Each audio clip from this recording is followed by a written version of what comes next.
तुझे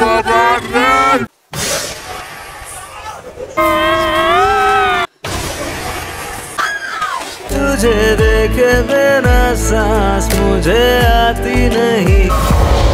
2024 সালের একটি হরর মুভি যা একটি ভারতীয় দম্পতিদেরকে নিয়ে যারা একটি প্রত্যন্ত স্কটিশ দ্বীপে তাদের বাড়িতে অদ্ভুত স্পিরিট এর উপস্থিতি অনুভব করে। রমেশের স্ত্রী নেহা একটি সমুদ্রে ডুবে যায়। ডুবে যাওয়ার পর সে তার স্মৃতিশক্তি হারিয়ে ফেলে। সেই অদ্ভুত দ্বীপটির উত্তরাধিকারী রমেশ তার ওয়াইফ নেহাকে আশ্বস্ত করে যে তার স্মৃতিশক্তি খুব তাড়াতাড়ি ফিরে আসবে, কিন্তু নেহা সেই ভয়ঙ্কর দ্বীপ এবং ভয়ঙ্কর অ্যাপার্টমেন্টে অশরীরী অদ্ভুত কিছু অনুভব করতে শুরু করে। আসসালামু আলাইকুম, আপনাদের সাথে আমি রহস্যময় একটি মুভি এক্সপ্লেনেশন করব।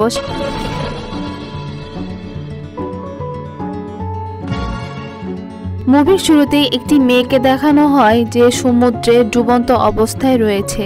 তাকে হসপিটালে ভর্তি করানো হয়। মেয়েটির নাম হলো নেহা। এইটা হলো নেহার হাজবেন্ড রমেশ। ডাক্তার রমেশকে বলছিল আপনার ওয়াইফ সুস্থ হয়ে গিয়েছে, তাকে বাসায় নিয়ে যেতে পারেন, কিন্তু সে তার মেমোরি লস করেছে। আসলে নেহা তার অতীতের সকল স্মৃতি হারিয়ে ফেলেছে। রমেশ নেহার কাছে আসে এবং তাকে বলে চলো তোমাকে বাসায় নিয়ে যাব। নেহা অনেকটা কৌতূহল বশত জিজ্ঞাসা করে আমার অ্যাক্সিডেন্ট কিভাবে হলো আর এত রাতে আমি সমুদ্রের পাড়ে কি করছিলাম। রমেশ উত্তর না দিয়ে বলে পাস্ট নিয়ে চিন্তা করা বাদ দাও, তোমার জীবন এখন নতুন করে শুরু। হসপিটাল থেকে বের হওয়ার পথে রমেশ নেহাকে বলে তুমি এখানে একটু সময় ওয়েট করো, আমি হসপিটালের বিলটা দিয়েই এখনই চলে আসছি। তখন নেহার চোখ যায় তার পাশে থাকা একটি ছেলের উপর। নেহা ছেলে বাচ্চাটিকে জিজ্ঞাসা করে তুমিও কি আমার মতো অসুস্থ? কিন্তু তখন একটি শয়তান বলে ওঠে এবার তুই বেঁচে গেছিস, কিন্তু পরের বার তুই বাঁচতে পারবি না।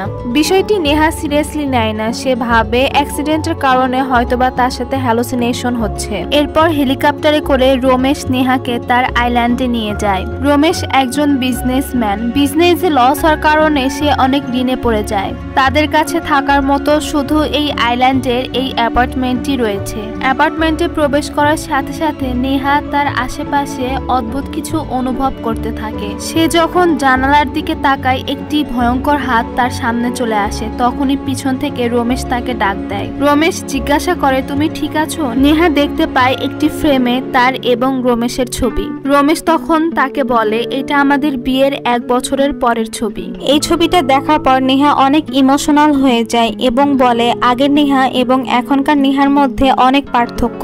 এই ছবিটা ভালো করে দেখো রমেশ, কত ভালোবাসা ছিল আমাদের মধ্যে, কিন্তু আমি এখন কোনো কিছুই অনুভব করতে পারি না।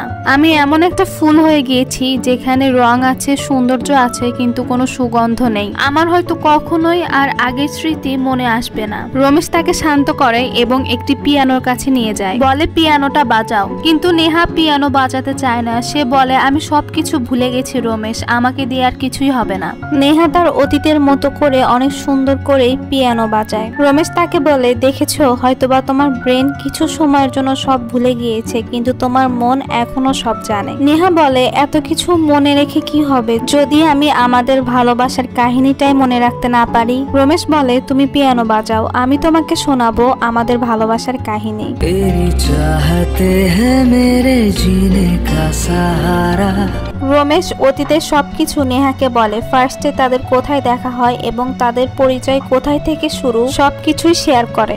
রাত হয়ে যায়। অ্যাপার্টমেন্টের একটি কাচের দরজা হঠাৎ করে ভেঙে যায়। নেহা রমেশকে জিজ্ঞাসা করলে সে বলে হয়তো বা ওয়ার্কার্সরা এই দরজাটা ভালোভাবে লাগায়নি, এই জন্য হঠাৎ করে ভেঙে গিয়েছে। সকালে ওয়ার্কার্সরা আসে জানালাটি ঠিক করার জন্য। তখন রমেশ বিজনেসের কাজের জন্য আইল্যান্ডের বাহিরে যায়। নেহা তার চেয়ারে বসে কাজ করছিল। তখন একটি ওয়ার্কার্স আসে এবং নেহাকে অফার করে ম্যাডাম আমরা এখন ব্রেকফাস্ট করব, আপনি কি আমাদের সাথে জয়েন করতে চান? নেহা বলে আমার কিছু কাজ আছে, তোমরা করে নাও। তখন নেহার চেয়ারটি হঠাৎ করে সরে যায়। নেহা তখন দেখা ট্রাই করে যে এই চেয়ারটা কেন সরে গেল। পাশে থেকে সে হঠাৎ কিসের জন্য একটা আওয়াজ শুনতে পায়। একটা অদ্ভুত ভয়ঙ্কর আওয়াজ, যেন কেউ ফিসফিস করে তাকে ডাকছে। সারা বাসা সে তন্ন তন্ন করে খুঁজতে থাকে যে কিসের আওয়াজ এটা, কিন্তু সে কিছুই খুঁজে পাচ্ছিল না।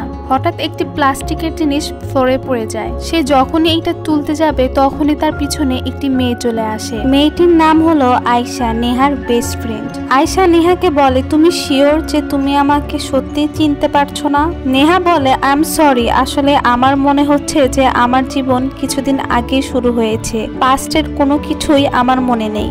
আয়শা বলে, সমস্যা নেই, আমি তোকে সবকিছু মনে করিয়ে দিব। আমরা স্কুলে একসাথে পড়ালেখা করেছি এবং স্কটল্যান্ডে আমরা একসাথে এসেছিলাম। এরপর তুই রমেশকে পেয়ে গেলি আর এই আইল্যান্ডে চলে আসলি, আর ভালোবাসার মানুষকে খুঁজে পেলে কেই বা তার বেস্ট ফ্রেন্ডকে মনে রাখে। নেহা বলে, তুমি যদি আমার বেস্ট ফ্রেন্ডই হও তাহলে তুমি কেন আমাকে দেখার জন্য হসপিটালে আসোনি? এটা শুনে আয়শা বলে, আমি তখন ইন্ডিয়াতে ছিলাম আর তোমার হাজবেন্ড তোমার অ্যাক্সিডেন্টের বিষয়ে আমাকে জানানোর প্রয়োজন বোধই মনে করেনি। আর আমি ইন্ডিয়া থেকে আসার পর যখন জানতে পারি তোর অ্যাক্সিডেন্ট হয়েছে তখন আমি সরাসরি এখানে এসেছি তোর সাথে দেখা করার জন্য। নেহা বলে, তুমি এমন ভাবে বলছো জানো তুমি রমেশকে পছন্দ করো না? তখন আয়শা বলে, সমস্যা আমার দিক থেকে না, সমস্যা তোর হাজবেন্ডের দিক থেকে।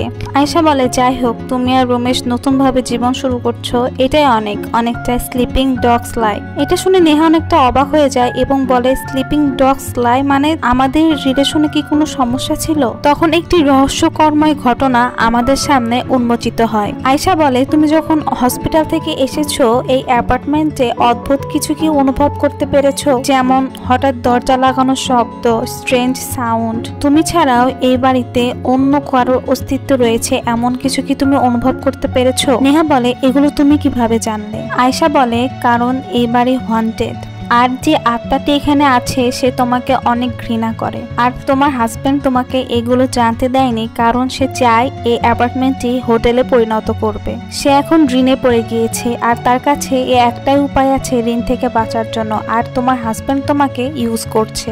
এগুলো শোনার পর রাতে নেহা রমেশকে জিজ্ঞাসা করে, এই বাড়ি কি হন্টেড? রমেশ অস্বীকার করে এবং বলে, এগুলো কথা তোমাকে কে বলেছে? তোমার সাথে দেখা করার জন্য কেউ কি এসেছিল এই বাসায়? নেহা বলে, হ্যাঁ, আয়শা এসেছিল। রমেশ অনেক জোরে হাসে এবং বলে, আয়শা? তুমি জানো আয়শা আমাদেরকে পছন্দ করতো না? তোমার মনে আছে আমাদের বিয়ের কিছুদিন আগে আয়শা তোমাকে একটা চিঠি লিখেছিল আর এই চিঠিটা তুমি নিজের হাতে আমাকে দিয়েছিলে, যেখানে আয়শা বলেছিল, নেহা আমি তোর বেস্ট ফ্রেন্ড, আমি সবসময় তোর ভালো চাই, কিন্তু রমেশকে আমার কেন জানি সুবিধার মনে হয় না।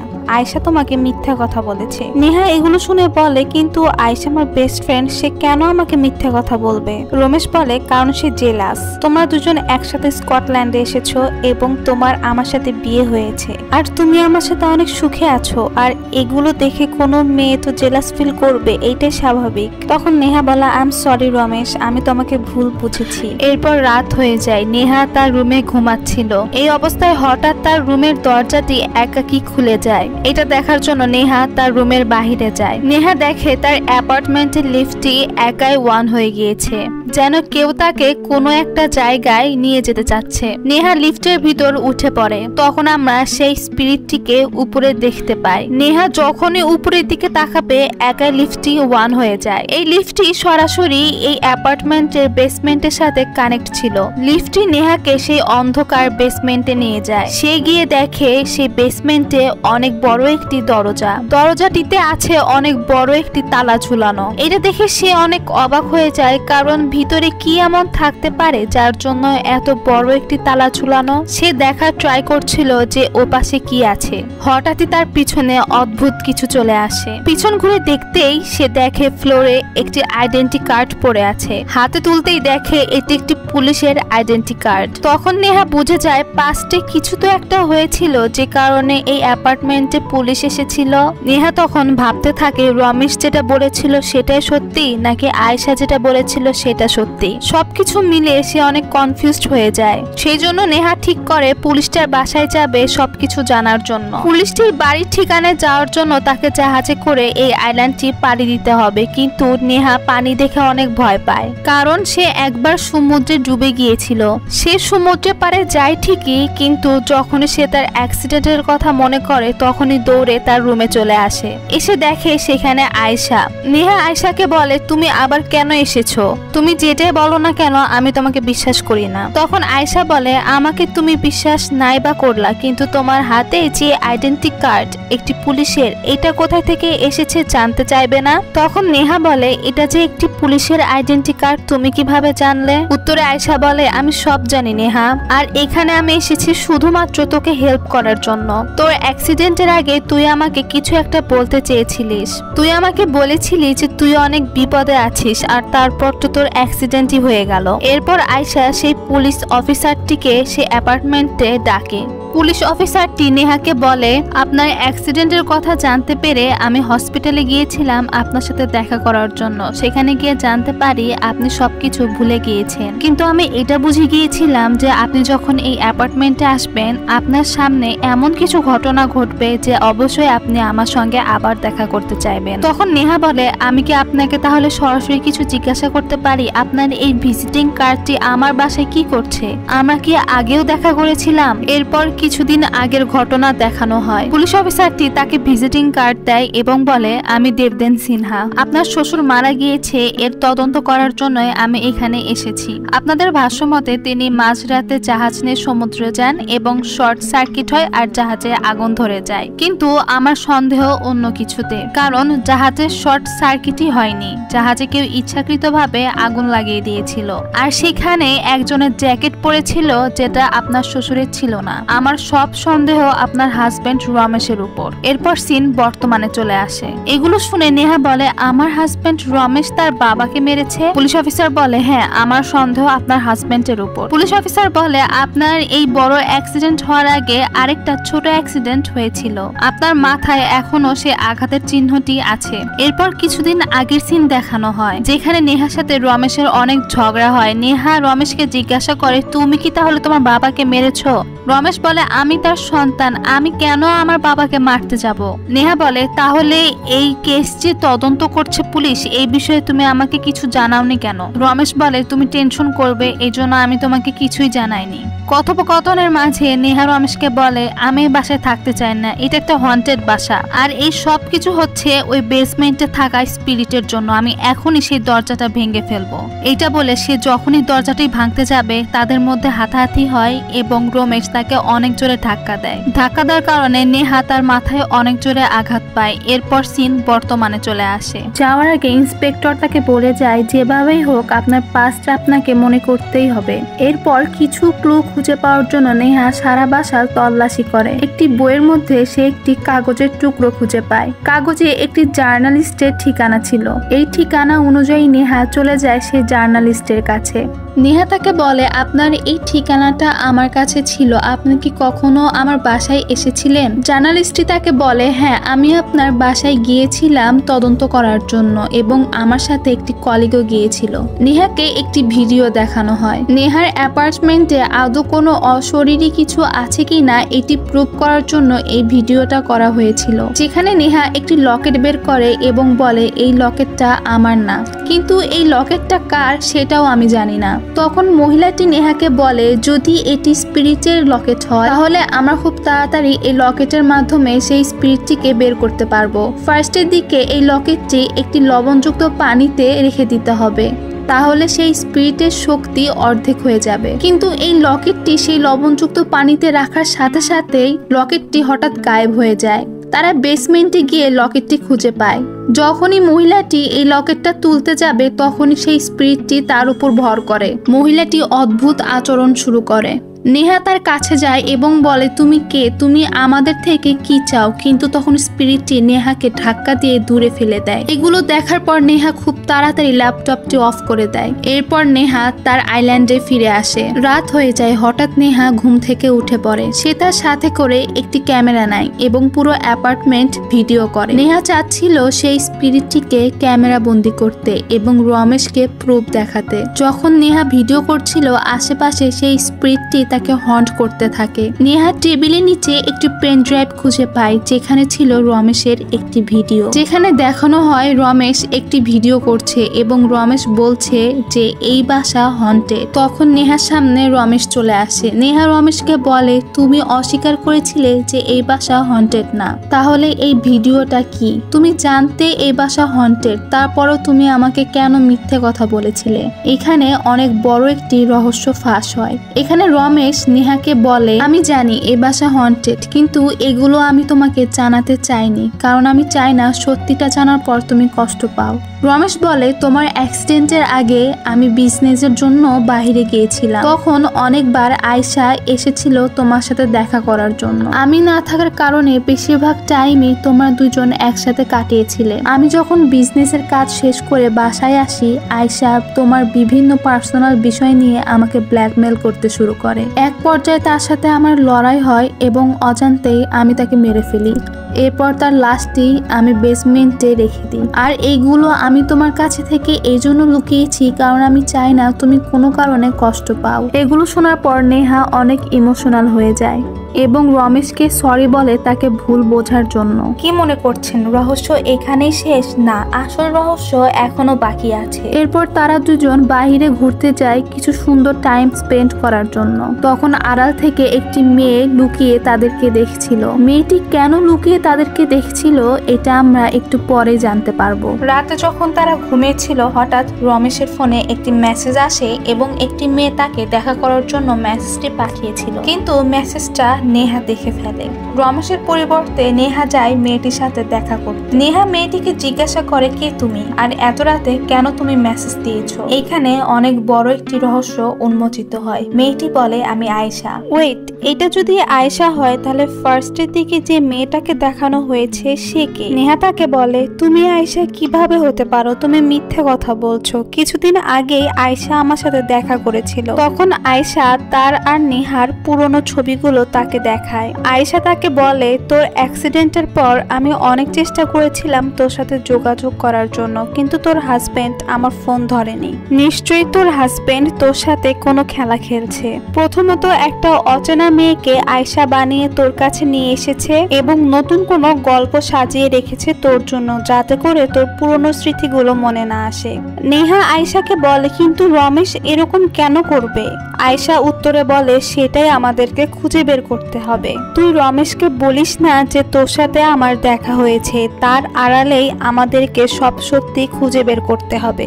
এরপর নেহা রমেশের সামনে স্বাভাবিক থাকার চেষ্টা করে যেন সে কিছুই জানে না। আয়েশা তাকে নিয়ে একটি হসপিটালে যায়। হসপিটালে একটি অদ্ভুত রোগী আছে যে কারোর হাত স্পর্শ করেই তার গোপনীয় সবকিছু বলে দিতে পারে। নেহা রোগীটির কাছে যায় এবং তার হাত স্পর্শ করে। তখন রোগীটি অদ্ভুত আচরণ করতে শুরু করে। তার পরিস্থিতি আরো ক্রিটিক্যাল হয়ে যায়, কিন্তু রোগীটি শুধু একটাই কথা বলে, সেটা হলো মাটির গভীরে। তখন নেহা বুঝে যায় সে বোট গ্যারেজের কথা বলছে। নেহা ঠিক করে সে বোট গ্যারেজে যাবে এবং আসল রহস্য খুঁজে বের করবে। আয়েশা তার সাথে যেতে চায়। আয়েশা বলে, আমি তোকে একা ছাড়তে পারবো না। নেহা উত্তরে বলে, আমি তোকে বিপদে ফেলতে চাই না। আমার জায়গায় যদি তুই থাকতিস, তুই কি আমাকে তোর সাথে যেতে দিতিস? তখন আয়েশা উত্তরে আর কিছু বলে না। রমেশ বাসায় থাকার কারণে নেহা বেসমেন্টের রাস্তা দিয়ে বোট গ্যারেজে প্রবেশ করে না, বরং সে উল্টো রাস্তা দিয়ে যায়। একটি উঁচু পাহাড়ের কাছে যায়। পাহাড়টির চিকন রাস্তা দিয়ে অনেক কষ্টে সে বোট গ্যারেজের কাছে এসে পৌঁছে যায়। সে দেখে পানিতে একটি লকেট পড়ে আছে। সেই লকেটটি যখনই তুলতে যাবে, সেই স্পিরিটটি তাকে সমুদ্রে ফেলে দেয়। নেহা দেখে সেই অশরীরী আত্মার গালে একটি কাটার দাগ, ঠিক সেই মেয়েটির মতো যে মেয়েটি মিথ্যে আয়েশা বলে পরিচয় দিয়েছিল। এরপর নেহা ভিজা শরীর নিয়ে বাসার ভিতরে প্রবেশ করে। রমেশ নেহার দিকে অনেকটা অবাক চোখে তাকিয়ে থাকে। নেহা রমেশকে সেই লকেটটি দেখায় এবং বলে, এখন সত্যিটা বলেই ফেলো। তোমার কি লজ্জা করে না? মিথ্যে কথা বলতে বলতে কি তুমি হাঁপিয়ে যাও না? এরপর রমেশ বলে দেয় আসল সত্য ঘটনা। 2 বছর আগের ঘটনা দেখানো হয়। রমেশ একটি রেস্টুরেন্টে বসে নেহার সাথে ফোনে কথা বলছিল আর 1 মাস পরই তাদের বিয়ে। ঠিক সেই সময় কিছু সন্ত্রাসী সে রেস্টুরেন্টে সব মানুষের উপর অ্যাটাক করে। রমেশ ভয়ে একটি টেবিলের নিচে লুকায়, তার সাথে একটি মেয়েও সেখানে লুকায়। মেয়েটির নাম ছিল অ্যালিফ, আর এইটাই সেই মেয়ে যাকে আমরা ফার্স্টের দিকে দেখেছিলাম, যে কিনা নেহার কাছে মিথ্যে আয়শা বলে পরিচয় দিয়েছিল। একটু পরে পুলিশ আসে এবং সবাইকে প্রোটেক্ট করে। রমেশ দেখতে পায় অ্যালিফের পিঠ দিয়ে রক্ত বের হচ্ছে। সে অ্যালিফকে বাসায় নিয়ে যায় এবং তার ক্ষতস্থানে ব্যান্ডেজ করে দেয়। রমেশ অ্যালিফকে তার পরিচয় দেয়। এইখানেই তাদের প্রথম পরিচয়। অ্যালিফ দেখে টেবিলের উপর রমেশ এবং তার বাবার একটি ছবি। অ্যালিফ তাকে জিজ্ঞাসা করে, এটা কি তোমার বাবা? রমেশ বলে, হ্যাঁ, সে আমার বন্ধুর মতো। রমেশ তাকে বলে, তুমি এখানেই থাকো, আমি তোমার জন্য জুস নিয়ে আসছি। কিন্তু এসে দেখে অ্যালিফ আর সেখানে নেই। এই ঘটনার 2-3 দিন পরই রমেশের সাথে আবার অ্যালিফের রাস্তায় দেখা হয়। অ্যালিফ তাকে লিফট দেয়। তখন কিছু খারাপ ছেলে অ্যালিফের সাথে বেট ধরে, তাও আবার কার রেসিং। এগুলো দেখে রমেশ অনেক ভয় পেয়ে যায়। কার রেসিং শেষে রমেশ অ্যালিফের সাথে অনেক জোরে শাউট করে। সে বলে, তুমি কি পাগল হয়ে গিয়েছো? এভাবে কেউ রিস্ক নেই, একটু হলে আমরা মরে যেতাম। আর এভাবেই তাদের মধ্যে একটা ভালো সম্পর্ক গড়ে ওঠে। তারা একজন আরেকজনকে ভালোবেসে ফেলে। কিন্তু রমেশের তো 1 মাস পর বিয়ে, সে নেহার সাথে চিট করতে চায় না। রমেশ এলিফকে অ্যাভয়েড করতে শুরু করে, কিন্তু এলিফ তার পিছু পড়েছিল। এরপর রমেশ সবকিছু ছেড়ে তার বাবার কাছে ফিরে আসে সেই অ্যাপার্টমেন্টে। অনেকদিন পর ছেলেকে দেখে রমেশের বাবা অনেক খুশি হয় এবং সে রমেশকে বলে, আমি তোমাকে একটা সারপ্রাইজ দিতে চাই, আমি তোমাকে আমার ফিয়ান্সের সাথে দেখা করাবো। তখন আমাদের সামনে চলে আসে এলিফ। এটা দেখে রমেশ অনেক অবাক হয়ে যায়। রমেশ এলিফকে একটি রুমে নিয়ে যায় এবং বলে, তুমি আমার সাথে কি খেলা খেলছো? এলিফ বলে, ভুলটা আমার। প্রথম দিকে যদি তোমার সাথে আমার দেখা হতো, আমি কখনোই তোমার বাবাকে আমার ফাঁদে আটকাতাম না। আসলে আমি সবসময় বড় লোক হতে চেয়েছি, রিচ কাউকে বিয়ে করে। কিন্তু আমার ভাগ্য খারাপ ছিল, কেন যে আমার সাথে তোমার প্রথম দিকেই দেখা হলো না।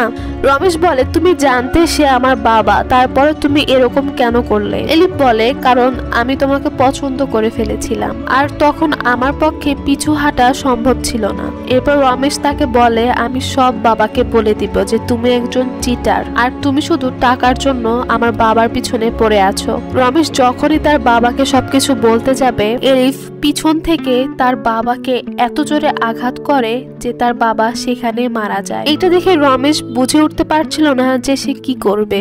তখন সে এলিফকে বলে যে সে পুলিশের কাছে যাবে, কিন্তু এলিফ তাকে অন্য বিষয় নিয়ে থ্রেট করে। এলিফ বলে, তুমি পুলিশের কাছে গেলে বলবো যে তুমি সব করেছো, তোমার বাবাকে তুমিই মেরেছো। কথোপকথনের মাঝে তাদের মধ্যে লড়াই হয়। রমেশ এলিফকে অনেক জোরে ধাক্কা দেয়, এতটাই জোরে ধাক্কা দেয় যে সে জানালার কাঁচ ভেঙে বাহিরে পড়ে যায়, আর এখানেই এলিফ মারা যায়। রমেশ পুলিশের ভয়ে তাদেরকে আর হসপিটালে নিয়ে যায় না, তাদেরকে বোট ঘরে নিয়ে যায় এবং একটি জাহাজে তাদের লাশকে পুড়িয়ে ফেলে। কিন্তু এলিফ আত্মা হয়ে তার পিছনে পড়ে থাকে। এলিফের স্পিরিট রমেশকে বলে যে আমি তোমার হতে পারিনি, কাউকেও তোমার হতে দিব না। এরপর সিন বর্তমানে চলে আসে। এই সব ঘটনা রমেশ নেহাকে খুলে বলে। রমেশ বলে, আমি শুধু তোমাকে হারানোর ভয়ে এসব করেছি। পুলিশের কাছে গেলে আমাদের কেরিয়ার নষ্ট হয়ে যেত, আমি তোমাকে হারিয়ে ফেলতাম। দিন শেষে আমি তোমাকে অনেক ভালোবাসি, এজন্য আমি এইসব করেছি। কিন্তু চিটার তো চিটারই হয়, চিটারকে কখনো দ্বিতীয় সুযোগ দিতে হয় না। রমেশ নেহাকে বলে, আমি এই অ্যাপার্টমেন্টটা বিক্রি করে দিব, বিক্রি করে আমার কোথাও দূরে চলে যাব। তোমার যদি বিশ্বাস না হয় আমি তোমাকে এখনই পেপার দেখাচ্ছি। এটা বলে রমেশ পেপার আনতে যায়। তখনই রমেশের অনেক জোরে চিৎকারের আওয়াজ শোনা যায়। নেহা গিয়ে দেখে রমেশের পেটে একটি ছুরি। রমেশ নেহাকে বলে, এলিফ আমাদের আটকানোর চেষ্টা করছে। রমেশের এই অবস্থা দেখে নেহা রমেশকে বলে, যেভাবেই হোক খুব তাড়াতাড়ি আমাদের এখান থেকে বের হতে হবে। এই জন্য নেহা উপরে যায় বোর্ডের চাবি নিয়ে আসার জন্য। যখনই সে চাবিটি খুঁজতে যাবে, হঠাৎ করে বিদ্যুৎ চলে যায়। অনেক কষ্টে নেহা চাবিটি খুঁজে পায় এবং খুব তাড়াতাড়ি নিচে চলে আসে রমেশের কাছে। নিচে আসতেই দেখে সে অশরীরী আত্মা তাদের দিকে এগিয়ে আসছে। অশরীরী আত্মাটা রমেশের উপর অ্যাটাক করতে চায়। নেহা বুঝে উঠতে পারছিল না যে সে কিভাবে রমেশকে বাঁচাবে। নেহা রমেশকে বলে, তুমি খুব দ্রুত বোট ঘরে চলে যাও, আমি এই দিকটা সামলাচ্ছি। কিন্তু রমেশ নেহাকে এই বিপদে রেখে চলে যেতে চাচ্ছিল না। নেহা অনেক জোর করাতে সে রাজি হয় এবং বোট ঘরের উদ্দেশ্যে বের হয়। নেহা একটি টেবিলের নিচে লুকিয়েছিল। সে দেখতে পায় অ্যালিভের সেই লকেটটি। তখন তার সেই জার্নালিস্ট মহিলাটির একটি কথা মনে পড়ে। সেই মহিলাটি তাকে বলেছিল যদি কোনো অশরীরী আত্মার কোনো ব্যবহৃত জিনিস আমরা খুঁজে পাই তাহলে সেই জিনিসটিকে লবণাক্ত পানিতে ভিজালে তাদের শক্তি অর্ধেকেরও কম হয়ে যায়। এরপর সেই লবণযুক্ত জিনিসটি আগুনে পুড়িয়ে ফেললে তারা নিঃস্ব হয়ে যায়। তখন নেহা অ্যালিভের সেই লকেটটি হাতে নেয় এবং দৌড়ে রান্নাঘরে চলে যায়। অ্যালিভও তার পিছু নেয়। যখনই অ্যালিভ নেহাকে আক্রমণ করতে যাবে নেহার সাথে সাথে সেই লকেটটি একটি লবণযুক্ত পানিতে ফেলে দেয়। সে অশরীরী আত্মাটির শক্তি অর্ধেকেরও কম হয়ে যায়। এরপর নেহা একটি টেবিলের উপর সেই বাটিটা রেখে দেয় এবং আগুন জ্বালানোর চেষ্টা করে। এই সুযোগে অ্যালিভের অশরীরী আত্মাটি ওই বাটিটি নিচে ফেলে দেয় এবং তার শক্তি আবার পরিপূর্ণ হয়ে যায়। এই সুযোগে নেহাও আগুন জ্বালিয়ে ফেলে, কিন্তু অ্যালিভের অশরীরী আত্মাটি নেহার উপর আক্রমণ করে। নেহা একটি লাঠি দিয়ে সেই লকেটটি আগুনের মধ্যে ফেলে দেয়। এইখানেই অ্যালিভের আত্মাটি জ্বলে যায়। নেহা দৌড়ে বোট ঘরে চলে যায় এবং বোটটি খুব তাড়াতাড়ি স্টার্ট করার চেষ্টা করে। অ্যালিভের আত্মা তখনও তাদের পিছনে পড়েছিল। নেহা খুব তাড়াতাড়ি সেই বোটটি স্টার্ট করে এবং সেই ভয়ানক আইল্যান্ড থেকে অনেক দূরে চলে আসে। আর সেই অশরীরী আত্মাটাও সেখানে নিঃশেষ হয়ে যায়। এরপর কয়েকদিন পর দেখানো হয় রমেশ হসপিটালে ভর্তি। সে এখন সুস্থ। সে নেহাকে থ্যাঙ্কস জানায় তার বিপদে পাশে থাকার জন্য। রমেশ নেহাকে বলে আমি চাই তুমি এভাবেই সারা জীবন আমার বিপদে আমার পাশে থাকো, এটাই তো সত্যিকারের দায়িত্ব। কিন্তু এত কিছুর পর নেহা তার সাথে আর থাকতে চায় না। নেহা তাকে বলে তুমি আমার বিশ্বাস ভেঙেছো, আর এই বিশ্বাস কখনোই আর জোড়া লাগবে না। যে সম্পর্কে কোনো বিশ্বাস নেই সেই সম্পর্কে কোনো ভিত্তিই নেই। আমি চাই আমরা আলাদা হয়ে যাব, আর এটাই আমাদের জন্য বেস্ট ডিসিশন। এটা বলে নেহা সেখান থেকে চলে যায়। রমেশ তাকে ডাকছিল পিছন থেকে অনেকবার নেহা বলে, কিন্তু নেহা একবারও পিছন ঘুরে তাকায়নি। আর এইখানেই স্যাড এন্ডিং হয়। আশা করব আপনাদের মুভিটি ভালো লেগেছে। আসলে আমার মুভিটা দেখে ভালো লেগেছিল, এজন্য আপনাদের সাথে এক্সপ্লেনেশন করেছি। যদি এরকম ভিডিও আরো দেখতে চান তাহলে অবশ্যই কমেন্ট বক্সে জানাবেন। আসসালামু আলাইকুম।